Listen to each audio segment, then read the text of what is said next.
Hello and welcome to this special broadcast that we are bringing to you in collaboration with Voice of America. My name is Mohammed Saleh. Now, the U.S. Border Patrol has recorded more than 8,000 migrant deaths along the U.S.-Mexico border since 1998. Now, Voice of America's immigration reporter Aline Barros visited a South Texas county with a high number of migrant deaths. And our next report gets you the details. A lot of attention has been focused on migrants crossing between ports of entry at the U.S.-Mexico border. But Brooks County, about 130 kilometers north of the Rio Grande, faces a separate migrant crisis. From 2012 to 2019, it had more migrant deaths than any other South Texas county, earning the name the Killing Fields, according to a 2020 report by the University of Texas Strauss Center. Migrants who cross undetected into the United States often use Brooks County as a corridor to their next destination. To avoid the Border Patrol checkpoint near Falfurrias, the biggest town in Brooks County, they walk for days across remote private ranches. Some die from heat exhaustion, dehydration, or hypothermia. Last year we found a total of about 5 bodies or remains. Some were recent, some had been there for a while. The ground is sandy. Temperature often rises to 38 degrees Celsius and above. Landmarks are few, and it's easy for migrants to get lost or walk in circles. Cervantes says those found alive receive help and are turned over to Border Patrol authorities. We have found last year the same thing. We found probably half a dozen people just wandering around that were really, really close to death already. Those who are lost or left behind can sometimes call for help. Every single scenario is different depending on the call. Sheriff Benny Martinez says more migrants die in Brooks County than anywhere along the border. When migrants call 911 for help, dispatch stays on the call with them for as long as possible. Sheriff's office staff also work with U.S. Border Patrol officers to rescue migrants in distress or to remove migrants' remains. In the hot days, which we usually have, within 72 hours, they're pretty much be gone already. Now, Border Patrol is real good. They have EMT people. They go out there and they apply the IVs quickly and they start the rescue, right, with the beacons. And for those who don't make it out alive, I have a morgue that I handle. Brooks County has its own morgue, and through Border Patrol and some of the officers, they gotten trained to kind of hydrate the fingerprints. And once we identify these people, then we filter to the consulate. They'll identify the family members. Unclaimed bodies are sent to Texas State University. In 2022, U.S. border officials found the remains of 858 migrants along the southern U.S. border. In 2021, that number was 657. In 2020, 255. But migrant advocates say those numbers are too low. Eduardo Canales, director of the South Texas Human Rights Center in Falfurrias, a nonprofit that runs a missing person recovery program, says over 200 bodies were discovered in the past 2 years in Brooks County alone. He says finding missing people is difficult. Unless we have GPS coordinates and we're able to transfer those to Border Patrol or to, searchers. Canales is often out checking water stations at the intersection of highways 285 and 281, along one of the migrant routes to San Antonio. Aline Barros, VOA News, Brooks County, Texas. All right, and also joining us on the broadcast, we've got Jessica Stone from Voice of America. She's joining us live on this broadcast from the White House in Washington, D.C. Jessica, I believe you've got some breaking news for our viewers. Tell us what it is.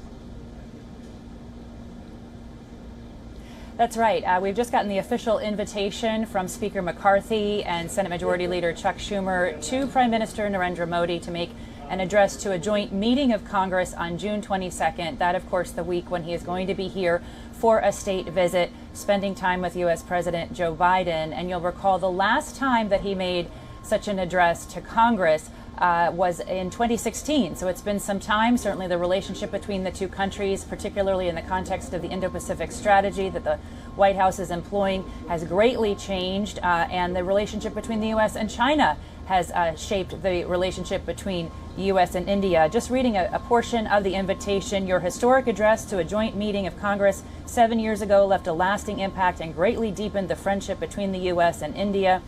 As you said in that address, our relationship is primed for a momentous future. During your address, you will have the opportunity to share your vision for India's future and speak to the global challenges our countries both face. And of course, we look forward to continuing to partner with you to cover that joint address to a meeting of Congress. Mohammed? Absolutely indeed, Jessica. So the Indian Prime Minister Narendra Modi will be on an official state visit to the United States of America from the 21st till the 24th of June. And this, of course, is now the breaking story where he'll be addressing a joint session of the American Congress on the 22nd of June. Now, Jessica, another key issue that I want to discuss with you is about the issue of immigration. Now, this is an issue that keeps coming up during the campaign trail for the presidential candidates in the United States. There are a few more Republican candidates who've in fact announced that they are in the running this week. So where do they exactly stand on their immigration policies? Yeah, it's a very important issue. Obviously, the world follows it for access to the United States. But inside the United States, it's a big domestic political issue on the campaign trail. Certainly, many would argue that President Trump gained his seat in the White House in large part to his comments and commentary and policy on immigration. We're going to see him once again take that on the campaign trail. He has already started to be in Iowa, as has his main opponent, Ron DeSantis, the governor of Florida, both of them taking a hard line on immigration. We saw Ron DeSantis in Iowa this week talking about a law that he has passed and signed in Florida, which limits it penalizes businesses that employ undocumented workers. It prohibits a county or municipality from providing funds to undocumented workers. And he has called for a national emergency on the southern border if he's elected president. Meantime, President Trump now taking one step further from his discussions about building the wall on the southern border. He is now vowing to end birthright citizenship for anyone born in the United States to parents who are not citizens, that in an effort to reduce the numbers of immigrants that come to this country. Former New Jersey Governor Chris Christie is also expected to announce his candidacy. He has taken a more moderate line on immigration. And of course, we also now know that former Vice President Mike Pence will announce his run for the White House against his former boss, Donald Trump, next week. Mohammed? Absolutely, indeed. Some very interesting developments there. Now, late on Thursday, the Senate in the United States passed legislation to raise the nation's borrowing limit, narrowly avoiding a default. Now, what's the backstory to this? Yeah, this was touch and go for a while. We saw the House need Democrats to pass it earlier this week.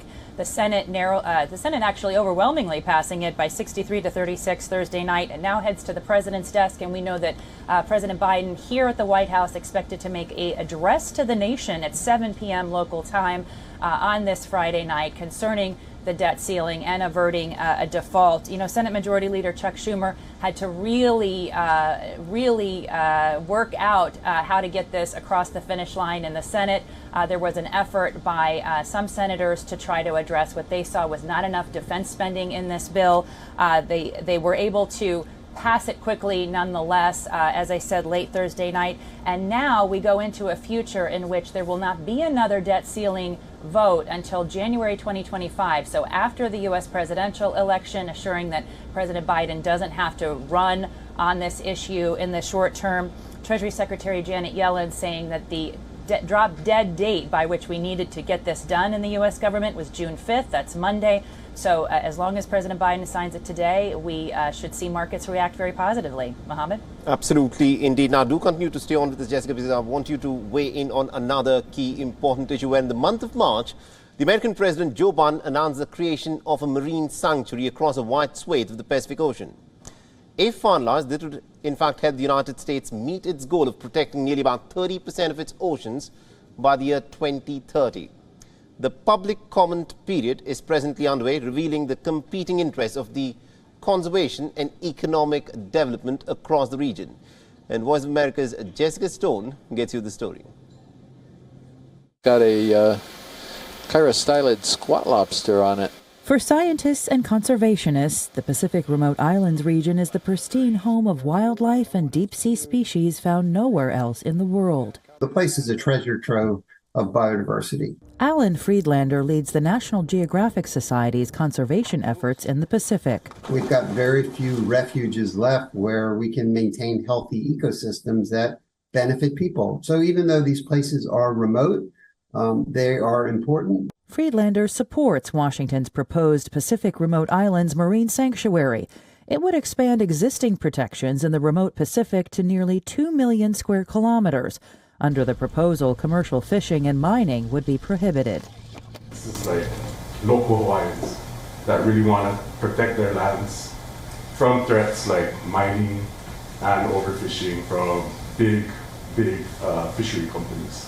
At this May 18th public hearing in Saipan, part of the Northern Mariana Islands Commonwealth of the United States, residents questioned why Washington was moving its sanctuary review so quickly.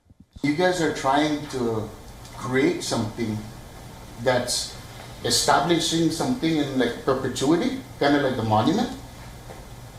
45 days to take that away from a people is not enough.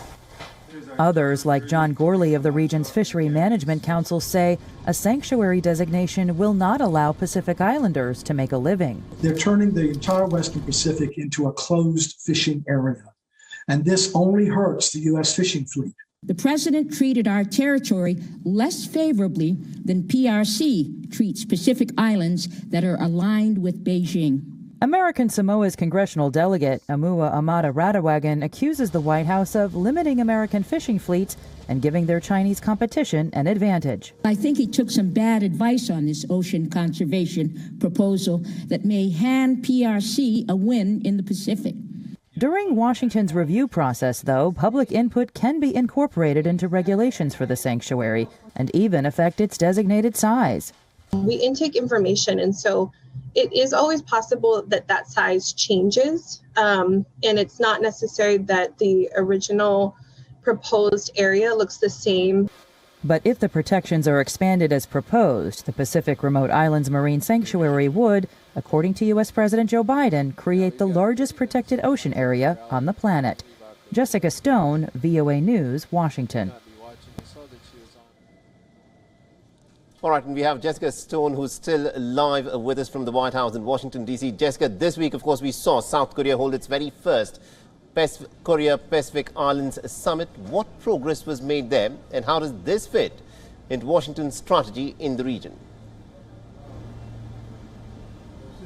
Well, it's certainly part of Washington's strategy to up its own relationships in the region, to reestablish its alliances, and to more incorporate the Pacific Islands into other alliances throughout the region. So, of course, we saw the U.S., India, and now Korea hold summits with the Pacific Islands. Very important to establish that.